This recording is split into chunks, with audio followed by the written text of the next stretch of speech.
Assalamualaikum warahmatullahi taala wabarakatuh. Perkenalkan, nama saya Muhdafir. Saya adalah guru Al-Quran Hadis di Mis Al-Misbah kelas 4 di Kota Sumeneb.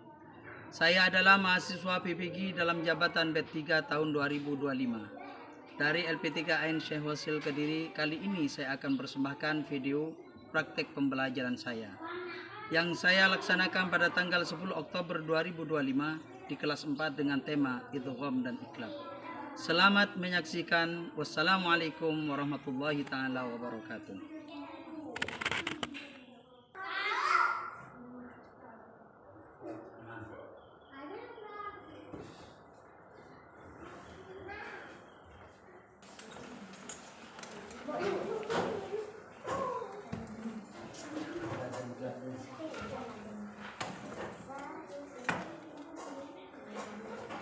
Kalian sudah menyapu kelas barusan?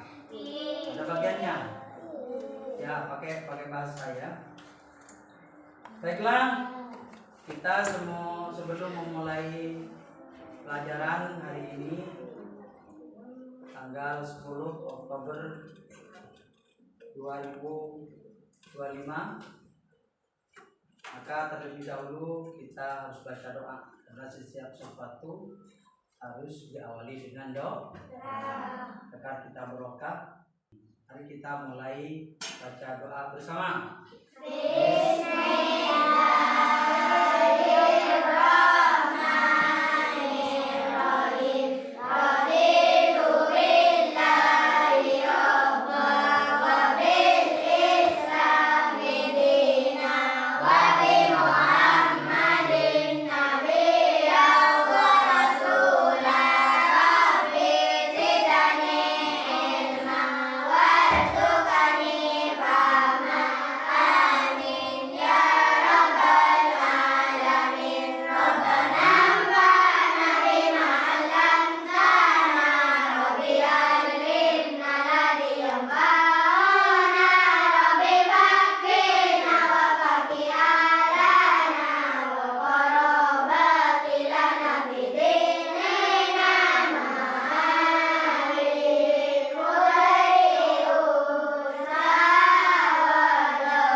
Baiklah, setelah kita menyanyikan lagu Indonesia Raya, maka kita akan absen dulu ya sebelum memulai pelajaran.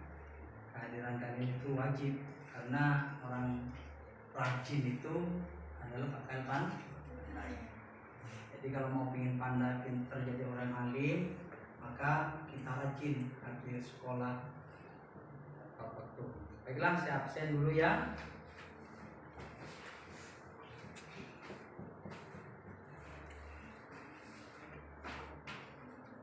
Zainul Hasan, Muhammad Kamil, Wadidatul Isyana, Rani Fitria, Walidatul Jannah, Dafa Batia Roman, Faridwan Allah,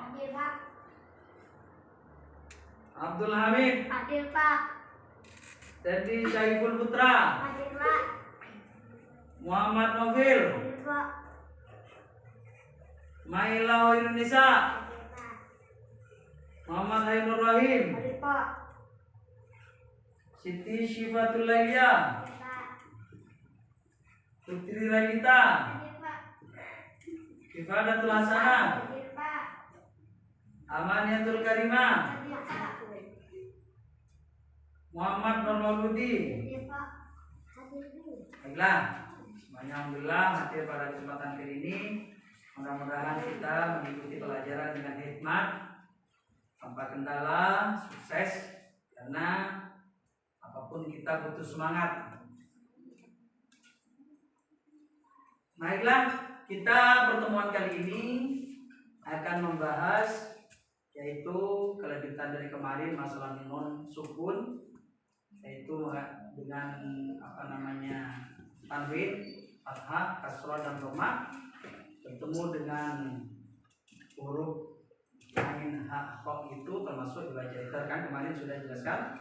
Maka pertemuan kali ini yaitu nun apabila ada huruf yang nanti saya terangkan nun sukun bertemu dari tanda-tanda huruf ini dan tanwin, maka ini akan dijelaskan pada pertemuan kali ini di hari Kamis tanggal 10 Oktober 2025, membahas tentang idgham dan iqlab. Membahas tentang idgham dan iqlab. Baiklah, pernahkah kalian mengetahui tentang idgham? Ada yang tahu pembahasan tentang idgham? Kali di luar kelas ada pembahasan atau kali ada pernah kalian belajar tentang idgham? Ada yang tahu? Coba ngajukan tangan, bisa tahu? Bisa tahu? Tahu?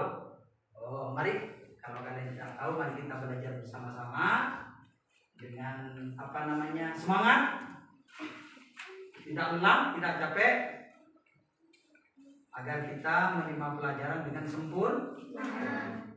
Baiklah, saya bahas ini lihat yang di layar.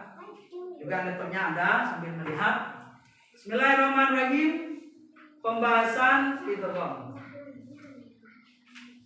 Idgham menurut bahasa, dengarkan. Idgham menurut bahasa artinya memasukkan atau memadukan. Idgham menurut bahasa memasukkan atau memadukan atau meleburkan. Jadi kalimat yang sebelumnya dimasukkan kepada kalimat yang sesudah, dijadikan satu, namanya lebur, nyatu. Paham? Itu namanya idgham. Sedangkan menurut istilah, apa idgham itu? Yaitu memasukkan huruf mati ke dalam huruf hidup yang berikutnya seakan-akan ada tanda tasydid. Memasukkan huruf mati yang sebelumnya kepada huruf yang sesudahnya seakan-akan ada tasydid.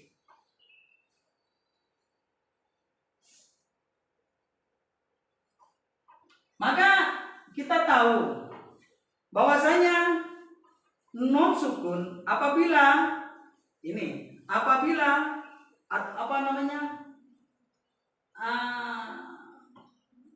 huruf mati, maksudnya saya huruf mati yang sebelumnya masuk pada huruf berikutnya hidup, maka dijadikan membaca pada huruf berikutnya seakan-akan membaca ada tasydidnya.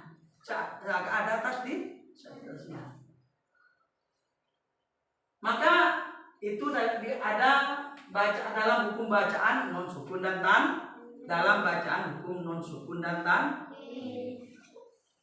kata. Baiklah, sekarang saya terangkan pertemuan kali ini yaitu tentang idgham dan iqlab. Apa itu idgham? Apa itu iqlab? Terlebih dahulu kita jelaskan tentang ada istilah secara bahasa, ada secara istilah. Ilmu tajwid itu, ilmu tajwid. Yang secara bahasa idgham itu memasukkan, memadukan atau meleburkan. Jadi setiap yang memasukkan atau menyatukan pada huruf sesudahnya itu namanya idgham. Paham? Memasukkan kalimat pada berikutnya, nyatu kalimat tersebut dikatakan itu secara bahasa. Tetapi secara istilah ilmu tajwid, idgham adalah memasukkan huruf mati ke dalam huruf hidup berikutnya seakan-akan ada tasydid. Jadi memasukkan huruf mati yang sebelumnya huruf mati sukun pada sesudahnya dengan seakan-akan tanda itu yang dimasukkan ada tasydid. Itu namanya idgham secara istilah tajwid. Namun idgham itu dibagi dua. Idgham dibagi dua. Dengarkan. Satu, idgham biguna. Dua, idgham bila gun. Paham? 1 idgham biguna, 2 idgham bila guna. Sedangkan idgham biguna hurufnya itu ada 4. Jadi idgham biguna itu apa idgham biguna? Apa idgham bila guna? Idgham biguna itu memasukkan huruf dengan dengung. Dengan tahu kalian dengung? Dengung itu ini dengung. Ini namanya idgham biguna. Hurufnya ada berapa barusan? Ada 4. Dengarkan, idgham biguna. Idgham ada 2 dibagi 2. 1 idgham biguna, 2 idgham bila guna. Yang idgham biguna ada tandanya ada 4. Yang 4 ini apa saja? Yaitu wawu. Taruh 1. Wawu, mim, non, i. Ada berapa? 4. Huruf idgham biguna ada berapa? 4.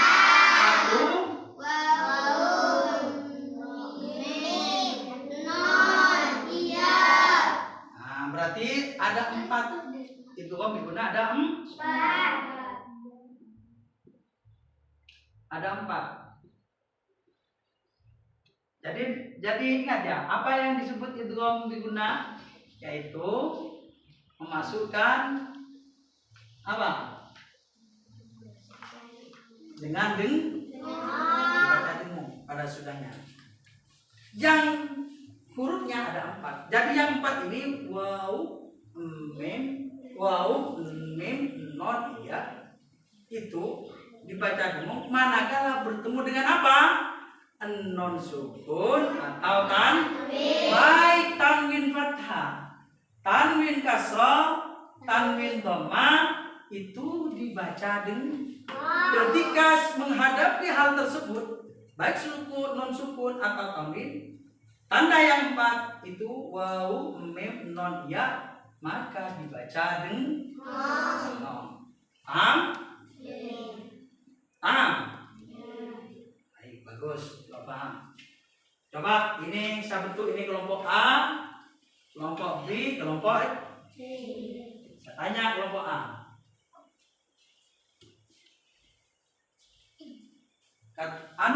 Apa yang disebut idgham?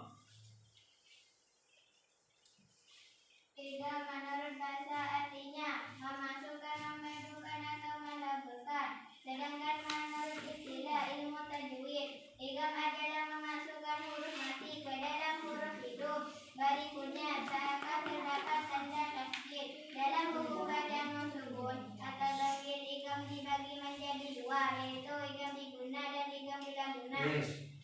Bagus. Sekarang saya barusan sudah jelaskan. Coba apa yang disebut idgham biguna? Idgham biguna artinya memasukkan dengan dengung huruf idgham bila guna ada 4, yaitu Idgham bila guna. idgham biguna ada 4, yaitu wawu, mim, non, ya. Wis, cukup. Wawu, mim, non, i. Itu sudah jelas.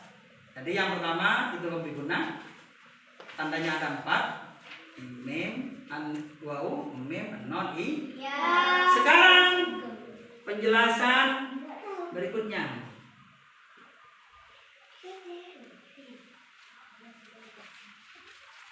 Nah, sini. Sekarang berikutnya idgham bila guna. Apa idgham bila guna itu? Idgham bila guna yaitu memasukkan atau meleburkan tanpa membaca dengung. Memasukkan kalimat atau meleburkan tanpa dengung, tidak dengung. Dan hurufnya idgham bila guna itu ada 2. Idgham bila guna itu memasukkan huruf atau meleburkan pada huruf itu tanpa dengung. Hurufnya ada berapa? Ada 2. Yang pertama yaitu 1 lam, 2 ro. 1 lam, 2 Jadi manakala ada tanwin sebelumnya atau manakala nun sukun atau tanwin sebelumnya menghadapi lam, maka hukum bacaan tersebut yaitu sebelumnya dimasukkan pada sudahnya tanpa dengung, artinya dibaca kalimat yang sudahnya. Saya kasih contoh ini, non bertemu non sukun, lam bertemu non sukun. Contohnya walakin la tafqahun. Ini nonnya, non sukun bertemu lam. Walakin la, tidak boleh dibaca walakin la, tidak boleh. Harus dibaca walakin la. Jadi membaca huruf yang sesudah membaca lam langsung tanpa dengung. Yang ro contohnya bertemu dengan nun sukun, mir rabbikum, tidak boleh mengatakan min rabbikum, tidak boleh. Harus dibaca min rabbikum. Jadi yang dibaca surahnya dimasukkan kalimat sebelumnya. Menghadapi misalkan tanwin, entah tanwin fathah, tanwin kasrah atau tanwin dhamma, maka juga sama, membacanya tetap bisa masukkan atau dilebutkan ke dalam kalimat berikutnya tanpa dengung. Contohnya, kilfatan liman la arada malakan rasula, malakan rasula, membaca roh. Kemudian lagi ini roh bertemu dengan kasrah. Yaumaidil mujrimina, lam bertemu dengan tanwin kasrah. Yang kedua, samaratin rizqa, satir rizqa. Paham? Ini yang dikatakan yang contoh yang dhamma bertemu dengan dhamma, lam dan ro. Contohnya wa huwa zalimun li nafsi, tidak boleh mengatakan zalimun, tidak boleh. Harus baca zalimun li nafsi, baca lam. Yang kedua ro, salasatur rabi'uhum. Ini tandanya idgham bilagun. Paham?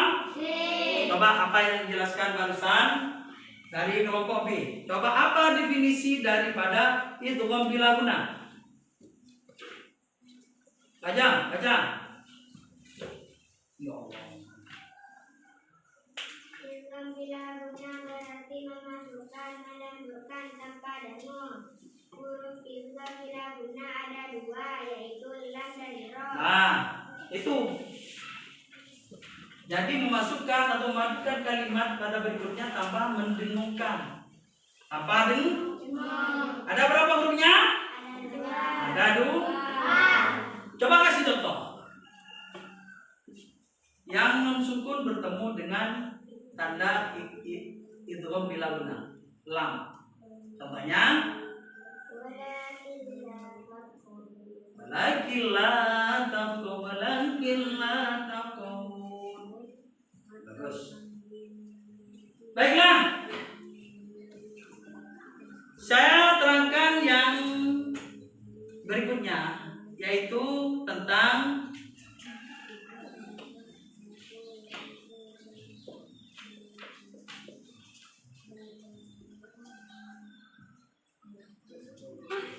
ikhlaq.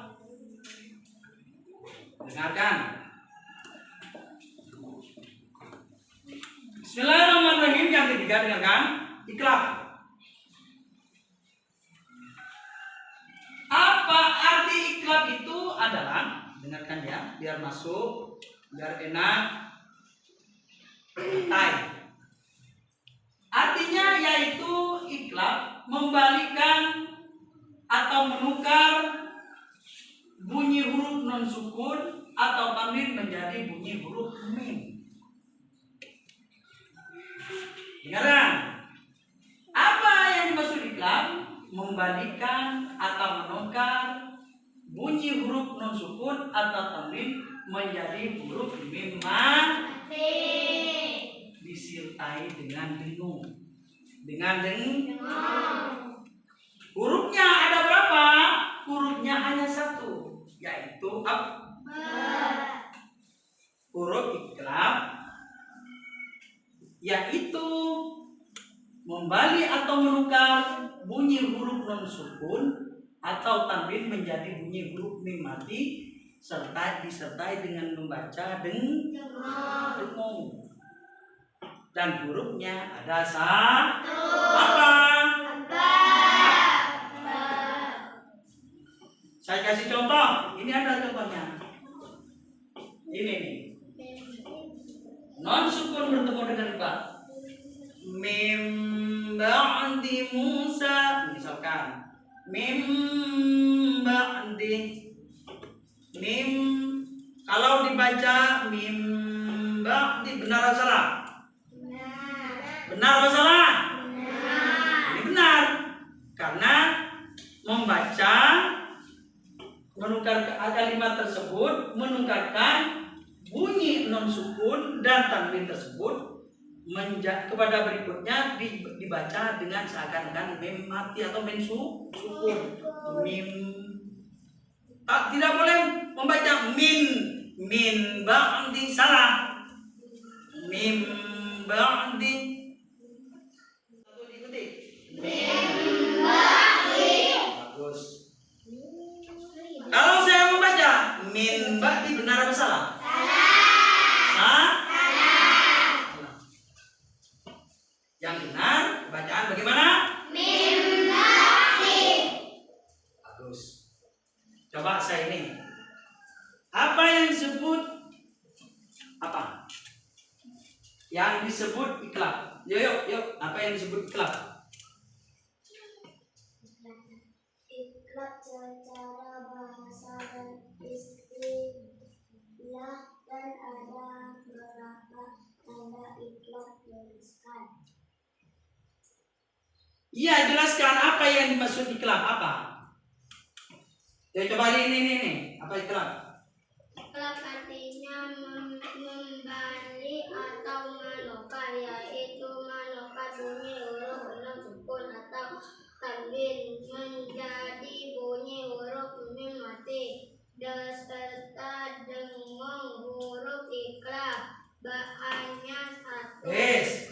Jadi menukar huruf non sukun atau tanwin tersebut,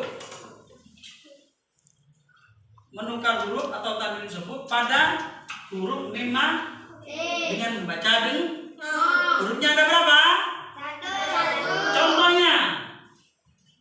Yuk, contohnya seperti saya sebutkan tadi. Mim ba'di. Nah, yang sekarang tanwin bertemu dengan ba. Khabiran basira. 1, 2, 3. Khabiran basira. Unasim biimanihim.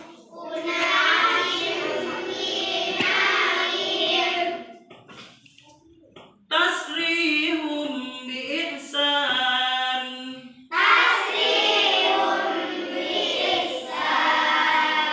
Paham yang ketiga-tiganya?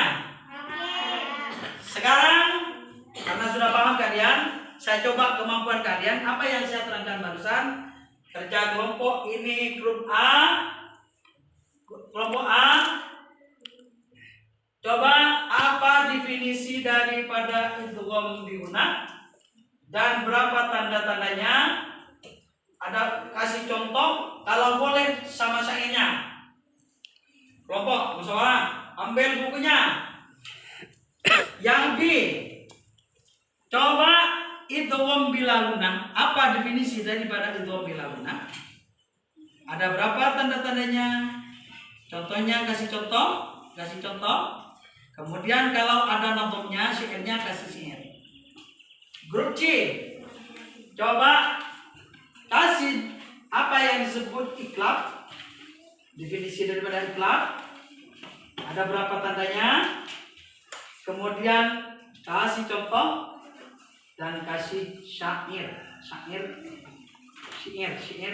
tentang nadhaman iklab. Coba kerjakan lupa, ambil bukunya. Yang barusan saya sudah terangkan. Yuk. Saya sudah beri tugas kelompok kalian. Sejauh mana kalian itu berdiskusi tentang materi yang sudah saya ajarkan barusan. Mau dari secara bahasa, istilah, dan kemudian tanda-tanda itu saya harus jelaskan. Kalau bisa kasih contoh dan juga kasih syair. Coba saya kasih contoh tugas kelompok kalian di kelompok A tentang idgham bigunnah. Silakan berdiri. Yuk, dinyarikan suaranya. Idgham bigunnah artinya memasukkan dengan dengung. Huruf idgham bigunnah ada 4, yaitu waw, mim, nun, ya, yang biasa disingkat yanmu. Bagus. Coba contohnya. Seperti apa contohnya? Terus. Kullu ya'malu. Ada nadamnya, ada syairnya. Coba dibaca. Syairnya. Terus dibaca. Masani gambi sittatin atat biyamiluna indahum qasabatat lakinna kismani kismun yudama bigunnatin bilan mulima. Bagus, tepuk tangan. Bagus. Bismillahirrahmanirrahim. Iklab artinya membalik atau menukar, yaitu menukar bunyi huruf nun sukun atau tanwin menjadi bunyi huruf mim mati disertai dengan huruf iklab hanya satu, yaitu membaca iklab, yaitu dengan menukar bunyi huruf nun sukun atau menjadi bunyi huruf mim mati disertai dengung. Coba kasih contoh. Ada contohnya? Ba'di.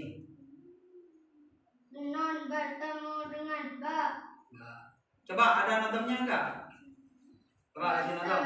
Wasalisul iklabu inda ba'i min man bigunnatin ma'alifa'in. Ya,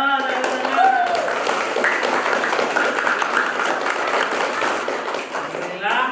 Berarti kalian itu sudah paham apa yang saya jelaskan dari tentang idgham itu sampai pembagian dari pada idgham, istilah idgham, bahasa dan istilahnya, dan juga iklab.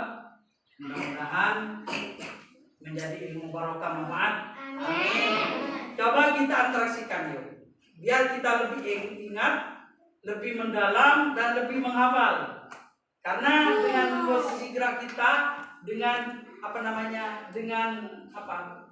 semangat dan berolah untuk ingat dan mengingatkan materi yang sudah diajarkan, mari kita bermain dengan permainan yang sifatnya menghibur tapi bisa menghafal. Yuk, tepu huruf idgham.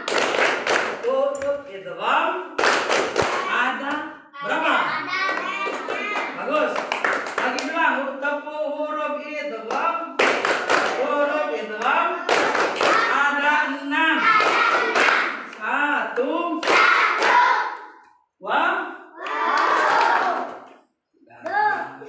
1 yaun, 2 nonon, 3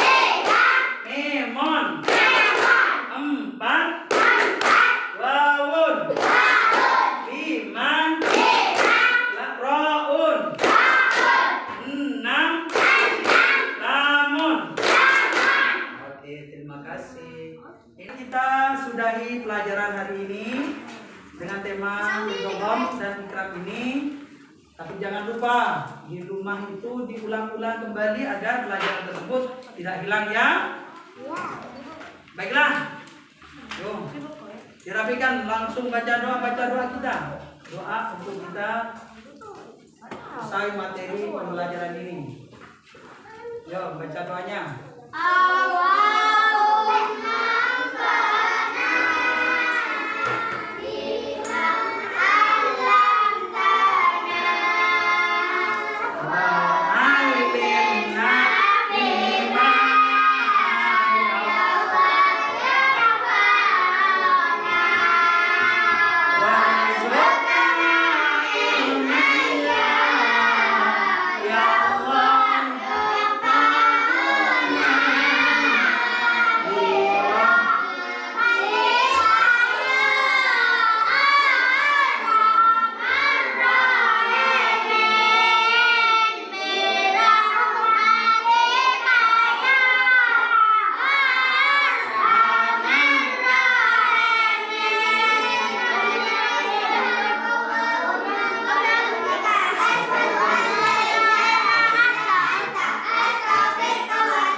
Kita tutup dengan bacaan Assalamualaikum warahmatullahi taala wabarakatuh.